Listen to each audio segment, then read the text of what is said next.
બોલો પત્ની કેવી હોય? હાર્દિક પંડ્યાને મળી એવી પડવા એવી ન હોય, લૂંટરી દુલ્હન બધું લઈને વહી જાય અને પછી કે તમે કોણ ને હું કોણ. પત્ની તો સાહેબ એવી હોય કે જ્યારે પુરુષના જીવનની અંદર ચડતી પડતીનો સમય આવે, એના જીવનની અંદર પણ 25 તારીખે હપ્તા ગોતવાના ન ભેગા થતા હોય તે દિવસે સ્ત્રી એવું કહેતી હોય કંઈ વાંધો નહીં, ચિંતા ન કરો.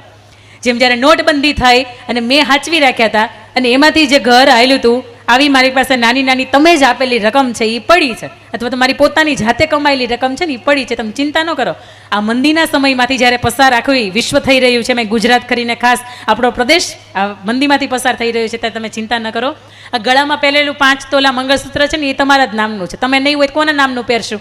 કદાચ એને પણ જો તમારી જરૂર પડે ને તો તમે એને બેંકના લોકરમાં મૂકી આવો, પણ અત્યારે તમારો સાથ આપવો, તમારો હોંકારો દેવો ને એ મારી પહેલી ફરજ છે સાહેબ. તમારે માંગણે જો ઘરની સ્ત્રી, ઘરની વહુવારું પત્ની આવી હોય ને તો એને પત્નીનો દરજ્જો આપી શકાય. બાકી પત્ની બપોરથી 2 થી 5ની રીલ્સ જોઈ જોઈને એવું કહેતી હોય કે અહીંયા સારું મળે ને અહીંયા સસ્તું મળે, એની અંદર એના 2 હાથ ભેગા નથી થતા. અને બીજું ખાસ મારે તમને કહેવું છે કે એ મારા વહાલા ભાઈઓ, એને એમ થાય કે મહિલા ઉત્કર્ષની અંદર અમારું કેમ ન કીધું, પણ એ હારે છે, થાકે છે અને નિરાંતનો શ્વાસ લેવા માટે આવે છે ને. દુનિયાથી થાકેલા હોય ને ઘેર આવે, પણ બોલો ઘેરેથી થાકેલા હોય ક્યાં જાય? પછી પાનના ગલ્લે જાય ને આપણને પોસાય નહીં. એટલે આ પુરુષને હસતો રાખવો, એને ખીલતો રાખવો, એને ખુલતો રાખવો, એ થાકે નહીં ને બસ એવો પ્રયત્ન રાખવો.